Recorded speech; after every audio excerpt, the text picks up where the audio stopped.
तसव्वुर करें कि एक ऐसा कातिल मौजूद हो जो हर कत्ल के बाद पुलिस को एक खत भेजता है, न सिर्फ अपनी वारदात का जिक्र करता है बल्कि पुलिस को चैलेंज भी देता है। तुम मुझे कभी नहीं पकड़ सकोगे, मैं तुम्हारे सामने हूँ लेकिन तुम अंधे हो। ये कोई फिल्मी सीन नहीं, ये एक हकीकी मुजरिम की कहानी है जिसे लोग आज भी द लेटर किलर के नाम से जानते हैं। वीडियो शुरू करने से पहले अगर आपको जराइम की असली कहानियां और पुरसरार वाकयात पसंद हैं तो फौरन चैनल को सब्सक्राइब करें, वीडियो को लाइक करें और बेल आइकन जरूर दबाएं। साल 2007, मुकाम लाहौर का एक पोश इलाका। एक कामयाब बिजनेसमैन को इसके घर में मुर्दा पाया जाता है। गला घूंटा गया और लाश के करीब एक लिफाफा पड़ा होता है। इस पर लिखा होता है, ये सिर्फ शुरुआत है।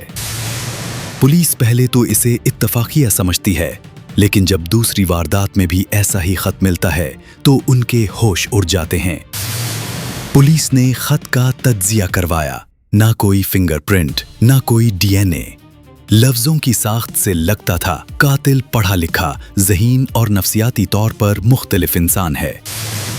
खतों में सिर्फ कत्ल का जिक्र नहीं बल्कि कातिल पुलिस को चैलेंज भी कर रहा था। तुमने सालों मुजरिमों का पीछा किया, अब मैं तुम्हें दौड़ाऊंगा।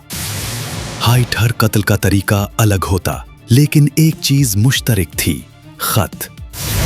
कातिल कभी नौजवान लड़की को निशाना बनाता, कभी बुजुर्ग मर्द को, कभी सियासतदान को। खतों में वो अपने शिकार का जिक्र ऐसे करता गोया उन्हें महीनों से जानता हो। ये कातिल सिर्फ कत्ल नहीं करता था, वो अपना फन दिखाता था। पुलिस ने फैसला किया कि वो कातिल को खतों के अंदाज से ट्रेस करेंगे। उन्होंने माहिरीन नफ्सियात की मदद ली और कातिल का ज़हनी खाका बनाया। मर्द, उम्र 30 से 40, तन्हा, ज़हनी तौर पर गैर मुतवाज़िन, मीडिया या तहरीर से वाबस्ता।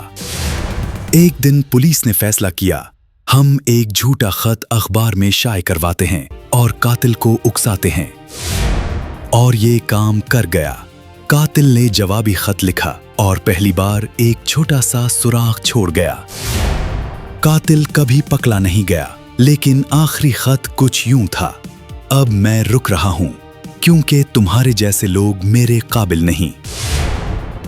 कुछ कहते हैं वो मुल्क छोड़ गया, कुछ का मानना है वो अब भी किसी नई पहचान के साथ आसपास ही है। आपके ख्याल में क्या ये कातिल सिर्फ ज़हनी मरीज था या एक ऐसा इंसान जो दुनिया को सबक सिखाना चाहता था? कमेंट में जरूर बताएं। और अगर आपको ऐसी सनसनीखेज सच्चाइयां पसंद हैं तो सब्सक्राइब करें शेख स्टोरी हब और वीडियो को लाइक करना मत भूलें।